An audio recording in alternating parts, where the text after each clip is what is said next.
ادبار النجوم سے مراد فجر کی سنت اور فرض، کیونکہ صبح کی نماز کا وقت در حقیقت ستاروں کی واپسی یعنی واپس پیچھے چلے جانے کا وقت ہوتا ہے، غروب کا وقت ہوتا ہے. ضحاک کہتے ہیں اس سے مراد فجر کی نماز ہے، اور اسی طرح بہت سے صحابہ کرام نے اس آیت سے مراد فجر لیا ہے. یاد رکھیے فجر کی نماز کی خاص اہمیت ہے، اور فجر کے فرض تو فرض، سنتوں کی بھی اہمیت ہے. حضرت عائشہ کہتی ہیں کہ میں نے رسول اللہ صلی اللہ علیہ وسلم کو کسی نفل کی ادائیگی کے لیے، یعنی سنت بھی اصل میں نفل نماز ہے، ایک فرض ہوتی ہے ایک نفل، پھر جو آپ نے زیادہ تاکید سے پڑھی ان کو سنت قرار دے دیتے ہیں اور باقی جو کبھی کبھار پڑھی وہ نفل ہو جاتی. کسی نفل کی ادائیگی کے لیے اتنی جلدی کرتے نہیں دیکھا جتنی جلدی آپ نماز فجر سے پہلے 2 رکعتوں کے لیے کرتے تھے. جلدی پڑھتے نہیں تھے، یعنی اس کی ادائیگی کے لیے آپ فکر کرتے تھے. حضرت عائشہ ہی سے روایت ہے کہ نبی صلی اللہ علیہ وسلم نے طلوع فجر کے وقت 2 رکعت نماز، یعنی فرض کی بات ہے یہاں، آپ نے 2 رکعت نماز پڑھنے کی شان کے بارے میں فرمایا کہ ان کو پڑھنا میرے نزدیک ساری دنیا سے زیادہ محبوب ہے. آپ نے فرمایا جو آدمی عشاء اور فجر کی نمازوں میں آ سکتا ہے تو اس پر لازم ہے کہ وہ آئے، اگرچہ اسے گھسٹ کے کیوں نہ آنا پڑے، یعنی گھٹنوں کے بل یا پیٹھ کے بل گھسٹ گھسٹ کے ہی آنا پڑے تو بھی آئے، لیکن آئے ضرور. کیوں؟ اس لیے کہ جو شخص فجر کی نماز پڑھتا ہے وہ اللہ کی حفاظت میں آ جاتا ہے. رسول اللہ صلی اللہ علیہ وسلم نے فرمایا جس نے صبح کی نماز پڑھی پس وہ اللہ کے ذمے میں ہے، اللہ کی حفاظت میں ہے، اللہ کے ذمے ہو گیا. پس اللہ تم سے اپنی حفاظت کے بارے میں کسی چیز کا مطالبہ نہ کرے. کیا مطلب ہے اس کا؟ یعنی جو اللہ کے ذمے ہے اس پر کوئی ظلم نہ کرے اور ظلم کر کے اللہ کے سامنے جواب دہ نہ ہو، اس لیے کہ جس سے اللہ پوچھے گا، مطالبہ کرے گا، یقیناً اسے اپنی گرفت میں لے لے گا اور لے کر منہ کے بل جہنم میں پھینک دے گا. اس سے کیا بات پتہ چلتی ہے کہ جو شخص فجر کی نماز کی حفاظت کرتا ہے وہ اللہ کے قریب ہو جاتا ہے، اللہ کی حفاظت میں ہو جاتا ہے. کسی کو حق نہیں کہ اس پر ظلم اور زیادتی کرے. جو اس شخص پر زیادتی کرے گا جو فجر پڑھتا ہے تو وہ دراصل اس ذمے میں خیانت کر رہا ہے جس کو اللہ نے اپنے ذمے لیا ہے، اور پھر قیامت کے دن اللہ تعالیٰ ایسے شخص کو پکڑے گا. یعنی فجر پڑھنے والے کی عزت اور احترام لازم ہے، کیونکہ صرف مومن ہی اس کی پابندی کرتا ہے. بہت سے لوگوں کے لیے فجر کی نماز بڑی بھاری ہوتی ہے، وہ ایک خاص وقت سے پہلے نہیں اٹھتے. کچھ لوگوں کی اکثر ہی قضا ہو جاتی ہے، وہ چونکہ دیر سے سوتے ہیں تو صبح اٹھ نہیں پاتے، تو ان کی حفاظت اللہ کے ذمے پہ نہیں ہے. تو اس لیے بہت ہی فکر کرنی چاہیے کہ فجر کی نماز قضا نہ ہو، یعنی کوئی باقی کر لیں، نہیں، کیونکہ باقی تو پھر ہم جاگ ہی رہے ہوتے ہیں نا، تو اذان بھی سنائی دے دیتی ہے اور وقت بھی پتہ چل رہا ہوتا ہے اور دوسروں کو بھی ہم دیکھتے ہیں پڑھ رہے ہیں تو پڑھ ہی لیتے ہیں.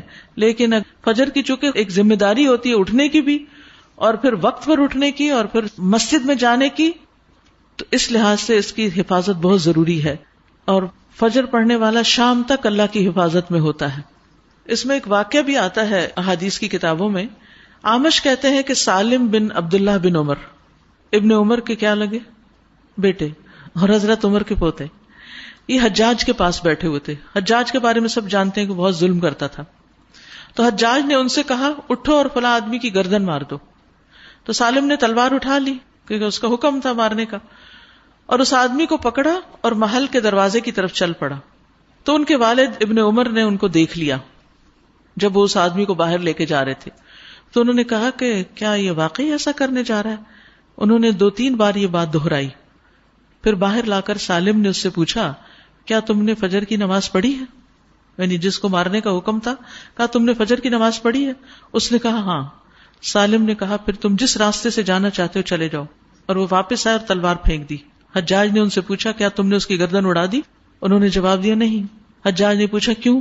سالم نے جواب دیا میں نے اپنے والد کو یہ کہتے ہوئے سنا ہے کہ رسول اللہ صلی اللہ علیہ وسلم نے فرمایا جس نے فجر کی نماز ادا کی وہ اللہ کی حفاظت میں ہے یہاں تک کہ شام ہو جائے.